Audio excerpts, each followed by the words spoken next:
Furiosa had great reviews and a bad box office performance. Fall Guy had decent reviews and also had a bad box office performance. This is from further back, but I recently rewatched the movie, phenomenal movie, also had pretty bad box office performance, causing part 2 of Dead Reckoning to have to change its name.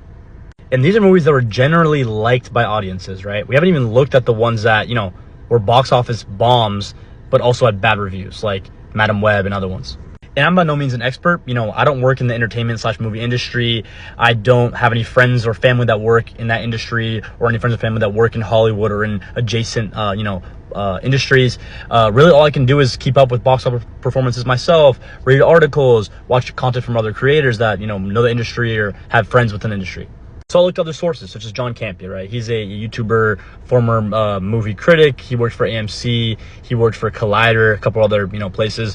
When I was younger, when I was in high school, college, I used to watch this guy every day. Like, I would get home, he did a live stream, I think, every day that he would talk about movies, entertainment news. I would come home from school, from high school, college, whatever. I'd put on his live stream, and I would have a snack. Like, I did that almost every day. I was a big fan. I don't watch as much anymore just because I'm really busy with work and other things. But he's someone that, I've always kind of followed.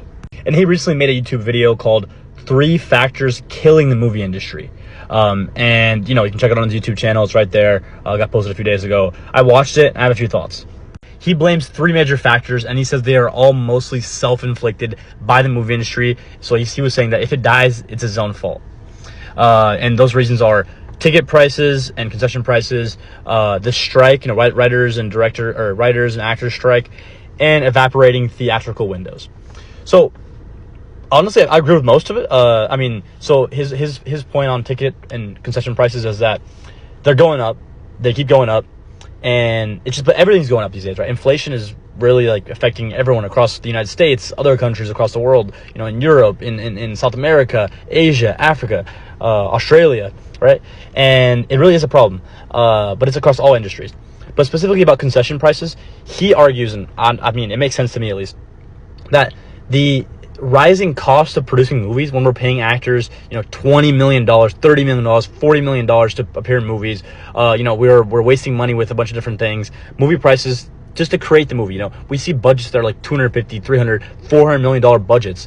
So in order to cover those costs for the increased cost of making movies, they are, forcing theaters to have to increase their prices in terms of their concession things, because that's how movie theaters make money. Literally, movie theaters make money off concessions, because majority of the box office money goes to the studios, right, to recoup the cost for making the movie, for giving them the rights to the movie and everything. So that makes sense, and it is a problem. They really have to find a way to be more economical in order to really, be able to keep those prices at least stable, if not to bring them down a bit. Second one is the strike, and I don't know as much about this. I know, the actors and the writers and the people who were on the strike. Honestly, this one I don't know as much details about. He says it really screwed over the industry for this year, because a lot of the movies are delayed, pushed back. A lot of the movies that were supposed to come out aren't coming out.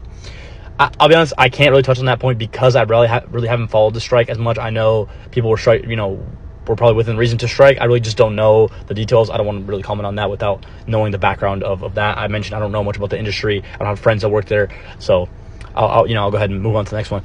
And the last one, which I think is a great point, is evaporating theatrical windows.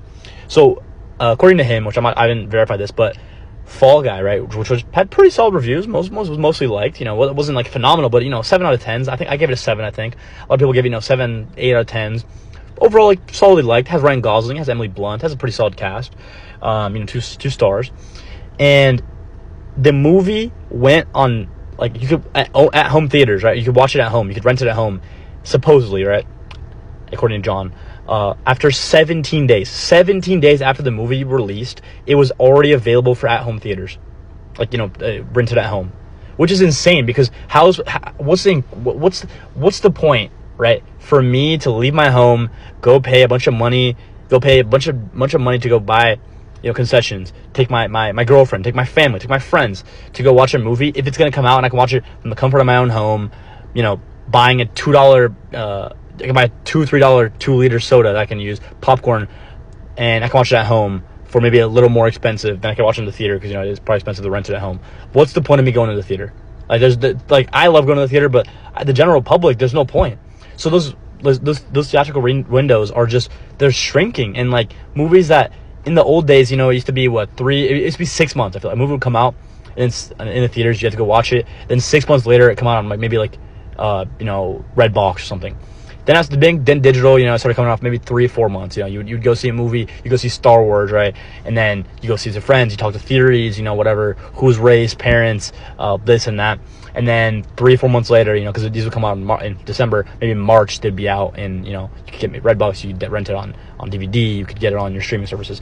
Now some movies are coming out in like let's just take 3 weeks, 4 weeks, less even, from the theater to the at home. So movie fans like me, I love going to the movies. I have myself Regal Unlimited. I go to the movies probably like at least once a week, twice a week.